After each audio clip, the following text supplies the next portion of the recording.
12 July 2026 football ইতিহাসের পাতায় যুক্ত হলো এক নতুন অধ্যায়। তবে এবার কোনো ফুটবলার মাঠে গোল দিয়ে রেকর্ড ভাঙেননি। রেকর্ড ভেঙেছে ফুটবল ভক্তরা, তাও আবার হাতের ছোট্ট একটা কাগজের টুকরা বা স্টিকার দিয়ে।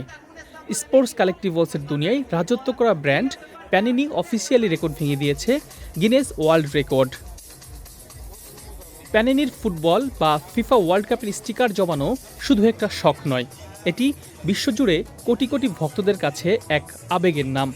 গিনেস বিশ্ব রেকর্ড গড়ার প্রচেষ্টার অংশ হিসেবে 2026 বিশ্বকাপের ফুটবল স্টিকার বিনিময় করতে রোববার মেক্সিকো সিটির জকালোতে লক্ষ্য ছিল বিশ্বকাপে খেলোয়াড় ও দলের ছবি সম্মিলিত স্টিকার বিনিময় করা।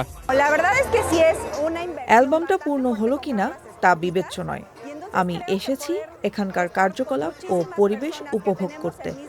সঠিক প্যাড আর সঠিক তথ্য দিয়ে এসো সামলে নিব এক হয়ে। Mona Lisa sanitary napkin. সত্যি বলতে স্টিকারগুলো বড় বিনিয়োগ, তাই আমার মনে হয় একই লক্ষ্য নিয়ে এত মানুষের সান্নিধ্যে থাকা এই খরচটা পুষিয়ে নিতে সাহায্য করছে।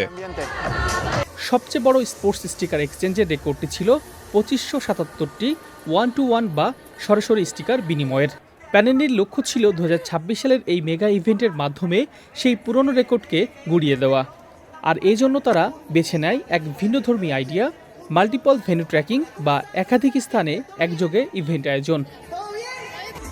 12 জুলাই সকাল 11টা থেকে সন্ধ্যা 7টা পর্যন্ত একটানা 8 ঘন্টা ধরে আমেরিকা এবং মেক্সিকোর 4টি স্থানে একযোগে এই স্টিকার বিনিময়ের মেলা বসেছিল। নিউ ইয়র্কের রকফেলার সেন্টারের সাউথ প্লাজা থেকে শুরু করে মেক্সিকোর ফিফা ফ্যান ফেস্টিভ্যাল সব জায়গায় পরিণত হয়েছিল ফুটবল ভক্তদের মিলন মেলায়। ভক্তরা রেজিস্ট্রি করে রিস্টব্যান্ড পরে অংশ নিয়েছিলেন এই অফিসিয়াল কাউন্টে। খুদে সংগ্রাহক থেকে শুরু করে প্রবীণ ফুটবল ভক্ত সবাই তাদের ডুপ্লিকেট স্টিকারগুলো এক্সচেঞ্জ করে। গিনেস বিচারকদের কঠোর নজরদারিতে প্রতিটি বিনিময় গণনা করা হয়। আর শেষ পর্যন্ত হাজার হাজার সফল এক্সচেঞ্জের মাধ্যমে গিনেস বুক অফ ওয়ার্ল্ড রেকর্ডে নাম লেখায় Panini. Riaz Islam, sports desk, channel I.